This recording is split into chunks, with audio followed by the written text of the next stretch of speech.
नमस्कार साथियों, मेरा नाम है जुगनू चिल्लर। आज मैं करनाल में आया हुआ हूँ, लवली नर्सरी में। यहाँ पे हमारे साथ है नरेंद्र राणा जी। इनका बहुत बड़ा फार्म है। यहाँ पे लगभग 60 एकड़ में फार्म है इनका। 14 एकड़ में फ्रूट और जो ये हमारे इंडोर आउटडोर प्लांट्स होते हैं उनकी नर्सरी है इनके पास। यहाँ पे इन्होंने सेब और बादाम के पौधे लगाए हुए हैं। उनके बारे में हम जानेंगे और कौन कौन से फ्रूट की हमें यहाँ पे प्लांट मिल सकते हैं उनके बारे में इनसे जानेंगे। बने रहिए वीडियो के साथ में।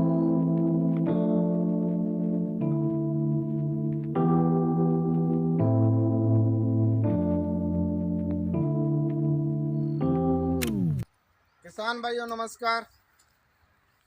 मैं नरेंद्र सिंह चौहान सभी किसानों को बताना चाहता हूं कि अब से पहले जो सेब और बादाम हम सोचते थे भी पहाड़ों में होते हैं और वो हमारे हरियाणा में होने शुरू हो चुके हैं। ये अन्ना और डोरसेट गोल्डन वैरायटी ऐसी है जो कि पालमपुर यूनिवर्सिटी ने तैयार की थी।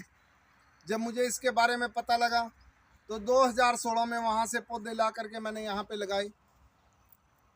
3 साल में इनके ऊपर पूरी तरह से फ्रूट आना शुरू हो गया। जब कामयाब हो गया तो मैंने सभी किसानों को बताया भाई हमारे हरियाणा में भी बादाम सेब बादाम हो सकते हैं। बादाम की तो वैरायटी मैंने ही तैयार की थी 96 में, उसका नाम भी मैंने अपना ही दिया राणा गुरबंदी 96।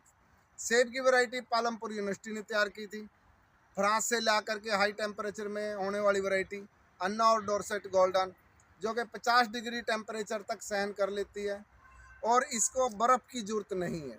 सिर्फ शीत लहर जो यहाँ पे नॉर्थ इंडिया में चलती हैं उसी से इसका पतझड़ आ जाता है और ये सुप्त अवस्था में चली जाती है। वो होना बहुत ज़रूरी है। जहाँ पे ये सुप्त अवस्था में नहीं जा सकती, जैसे साउथ में 10, 12 या 15 से नीचे टेम्परेचर ही नहीं आता सर्दियों में भी, तो वहाँ ये कामयाब नहीं होती। पर कुछ एक एरिए में, गुजरात के कुछ एरिए में इनको कामयाब किसानों ने कर लिया है।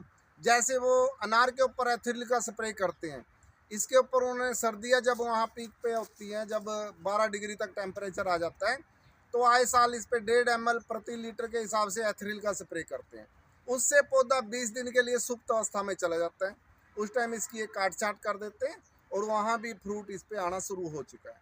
इस तरह से अब मैं ये कह सकता हूँ कि वैरायटी हरियाणा, पंजाब, राजस्थान, उत्तर प्रदेश और इवन गुजरात के एरिया में भी, कच्छ एरिया में से तो फार्मर ने मेरे पास वीडियो भी भेजी है कि उनके पास मेरे पास से ले जाके पौधों पे अच्छी तरह से फल आ चुका है।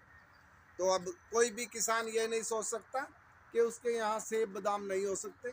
अगर यहाँ से उनको पौधे बुक कराने, 1 अप्रैल से 15 अक्टूबर तक मैं बुकिंग करता हूँ सेब और बादाम की, और वही उनको पौधे देता हूँ दिसंबर में, 20 दिसंबर से 20 जनवरी के बीच में।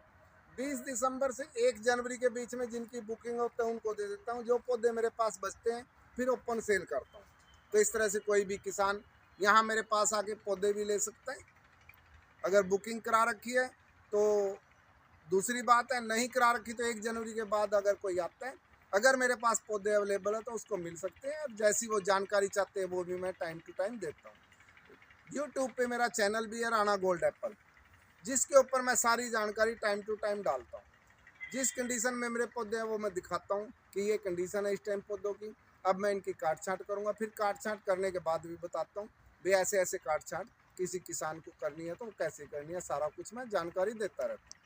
क्योंकि मेरा एक ही मोटिव है कि पौधे तैयार करके बेचना मेरा मोटिव नहीं है। मेरा मोटिव है कि किसान इसमें कामयाब हो सके।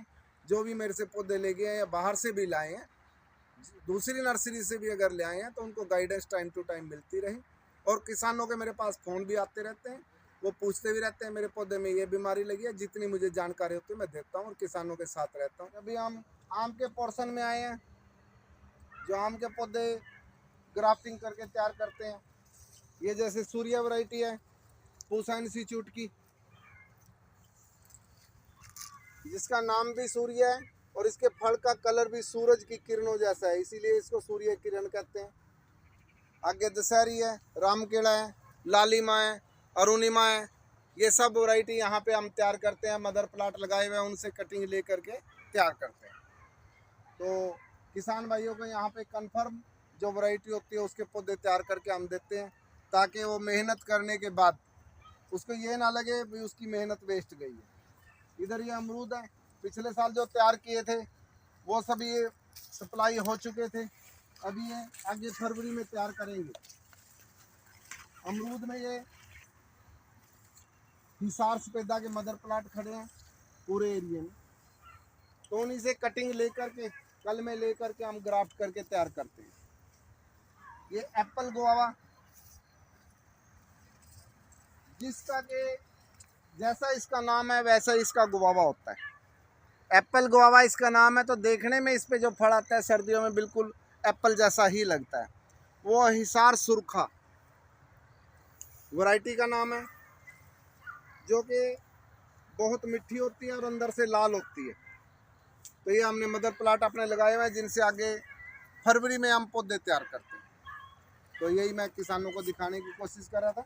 ये अपना 2 साल का सेब का पेड़ है।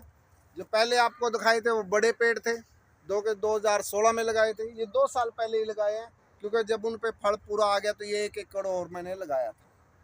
तो जो भी किसान भाई देखता है उसके पास अगर 2 साल पुराना पेड़ है तो इस कंडीशन में उसके पास होगा, तो वो अच्छे से देखभाल यही करनी है कि गर्मियों में उसमें हफ्ते में 2 बार कम से कम सेब के पेड़ को पानी चाहिए। ओवर वाटरिंग नहीं होनी चाहिए, ओवर वाटरिंग इसके लिए खतरनाक है। ज़्यादा ज़रूरत से ज़्यादा पानी देंगे तो इसके पत्ते पीले हो जाएंगे और फंगस ज़्यादा आएगी, इसलिए हफ्ते में 2 ही बार पानी सफिशिएंट है। और सर्दियों के अंदर कम से कम 15 दिन में 1 बार पानी चाहिए बस। और दिसंबर जनवरी के अंदर इसका पानी पूरा बंद करना है, ताकि अच्छे से डोरमेंट सीजन में सुप्त अवस्था में जा सके। यही ध्यान किसानों को रखना है। किसी के पौधे पे कोई बीमारी आ जाती है तो वो फ़ोन करते हैं कैसी बीमारी है क्या है, तो उसका जितना मुझे समाधान मैं कर सकता हूँ बता सकता हूँ मैं बताता हूँ। किसान भाइयों, मैं अभी आपको लेके आया हूँ बादाम के पेड़ के पास। ये आपके सामने बादाम का पेड़ है, जो कि 7 साल का हो चुका है। और बादाम का पेड़ 1 साल बाद ही फल देना शुरू कर देता है, और 5 साल के बाद एक बादाम के पेड़ से 40 से 45 किलो हरा बादाम मिलता है। अगर उसे हम सुखाएं, सूखने पे 18 से 20 किलो बादाम एक पेड़ से मिलेगा। और अगर उसकी गिरी निकालते हैं 8 किलो के पास, 8-9 किलो एक पेड़ से हमें प्योर गिरी बादाम की मिल जाएगी। तो अगर किसान भाई इसकी खेती करना चाहें तो इसमें कोई दो राय नहीं कि हरियाणा में भी अब बादाम अच्छे से कामयाब हो सकता है। फंगस के सिवाय कोई बीमारी इसमें आज तक नहीं आई है। कभी कभार कीड़ा कोई लगेगा तो वो कोई भी सुंडी को मारने वाली दवाई का आप स्प्रे कर सकते हैं। जब भी स्प्रे करो इसमें बावस्टी नहीं है, कोई भी फंगीसाइड दवाई ज़रूर मिला लो। और पानी बहुत कम चाहिए इसको भी, और पूरी तरह से ये कामयाब रहता है। फरवरी लास्ट में और मार्च के शुरू में इसमें फूल आता है, और जून जुलाई में वो पक जाता है। बहुत शॉर्ट खेती है, नीचे कोई भी इंटरक्रॉप छोटी सब्जी वगैरह की हम ले सकते हैं। धन्यवाद, जय हिंद। अगर आपको इस नर्सरी में आना है तो ये ऑन रोड है, करनाल के नए बस स्टैंड से जस्ट 1 किलोमीटर आगे चलते हैं तो झिलमिल ढाबा आता है, वो भी इन्हीं का है। यहाँ पे भी आपको प्लांट्स मिल सकते हैं, कुछ एक प्लांट्स यहाँ रखते हैं ये, बाकी जो प्लांट्स नहीं मिलते यहाँ पे वो आप नर्सरी से जाके खरीद सकते हैं। धन्यवाद साथियों वीडियो देखने के लिए। आपका दिन शुभ रहे। जय जवान जय किसान।